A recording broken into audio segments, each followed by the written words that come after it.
अस्सलाम वालेकुम नाज़रीन, मेरा टीवी न्यूज़ में आया सायरा सुमरो ऐं मूंसां गॾु साथ ॾींदी प्रिया गुल। सभ खां पहिरीं हिकु नज़र हेडलाइन ते।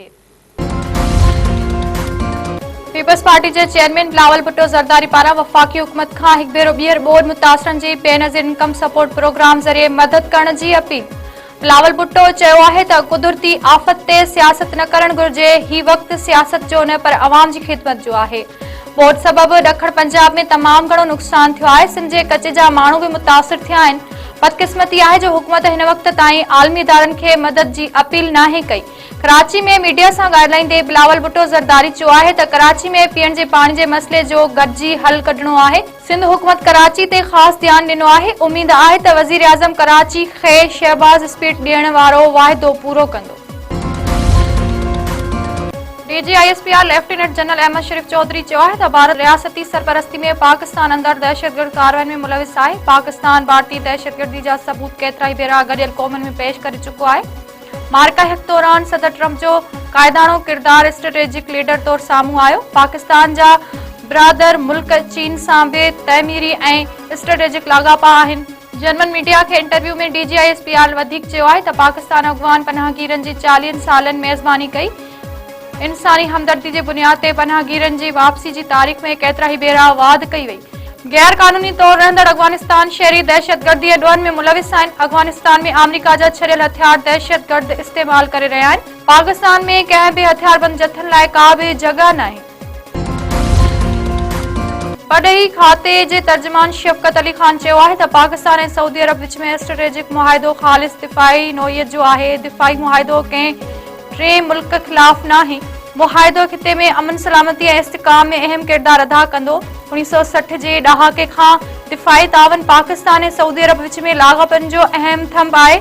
मीडिया खे हफ़्तेवार ब्रीफिंग में पढ़ई तर्जुमान वधीक चयो आहे त पाकिस्तान ख़िलाफ़ एटमी इल्ज़ाम भारत जो हथ ठोकियो ऐं गुमराह कंदड़ बयानो आहे। पाकिस्तान ज़िम्मेवार मुल्क तौर खिते में अमन इस्तिकाम ऐं बामक़सद ॻाल्हियुनि जो ख़्वाहिशमंद आहे। भारत पारां सिख यात्रियुनि खे करतारपुर राहदारी जे इस्तेमाल खां रोकणु अफ़सोसनाक आहे।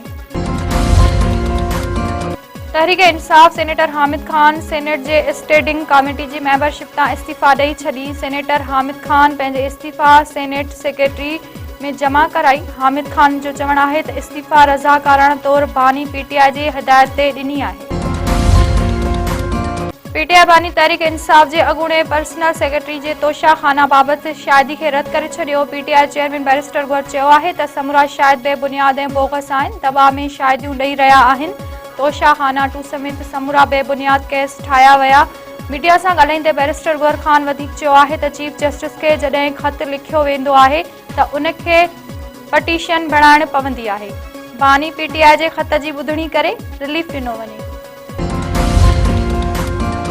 जे टिनी बैराजनि ते विचोले दर्जे जी ॿोॾि डिक्लेयर। गुडू बराज वटि पाणी में लाथ जारी। मथां विकिरो 4,06,000 क्यूसिक थी वियो। सखर बराज वटि पाणी जो मथां विकिरो 4,99,000 क्यूसिक रिकॉर्ड। कोटड़ी बराज वटि मथां विकिरो 3,26,942 क्यूसिक ताईं पहुची वियो। कोटड़ी बराज वटि पाणी जो हेठां विकिरो 3,06,887 क्यूसिक रिकॉर्ड। डोकरी वेझो कचे में ज़मींदारी बंदि टुटण सबबि हिकु ॻोठ ऐं फसल पाणी हेठि गाजी देरो भरिसां फसल बचाइण लाइ ॾिनल ज़मींदारी बंदि टुटी पियो। ॻोठ कानवापुर ऐं भरपासे में पोखियल फसल ऐं भाॼियूं पाणी हेठि अची वियूं। ॻोठड़ा पंहिंजी मदद पाण तहत घरनि मां लॾ पलाण करे महफ़ूज़ हंधि मुंतक़िल थियण लॻा। पंजाब हुकूमत पारां ॿोॾि मुतासिरनि जी बहाली जो ऑपरेशन तेज़ करण जो फ़ैसिलो। सूबे अंदरि रोडनि प्लेन ऐं इंफ्रास्ट्रक्चर जी फौरी बहाली जो कमु। वज़ीर आला पंजाब जी हिदायत ते ज़िले ऐं तालुके सतह ते फ्लड रिलीफ कमेटियूं क़ाइमु। मरियम नवाज़ जो चवणु आहे त हर फ़र्द जे नुक़सान जो अज़ालो कंदासीं, को बि रिलीफ खां महरूम न रहंदो। इस्लामकोट तालुके में बरसातनि बैदि पखिड़ियल डेंगी वायरस ते ज़ाब्तो न आयो। वधीक 117 केस जी तस्दीक। शहर में अगवाड़ ऐं लोहाणा पाड़े समेत ॿियनि कॉलोनियुनि में बि डेंगी जा वधीक केस ज़ाहिर। 100 खां वधीक केसनि जी तस्दीक बैदि मरीज़ अस्पताल में दाख़िल। शहरनि पारां जल्द तालुके अंदरि मच्छर मारे स्प्रे कराइण जो मुतालबो। तंगवाणी भरिसां जाफ़री ऐं नंदवाणी बिरादरी जे बिंदुरनि में जहिड़ो हिकु ॼणो क़तल, हिकु ज़ख़्मी।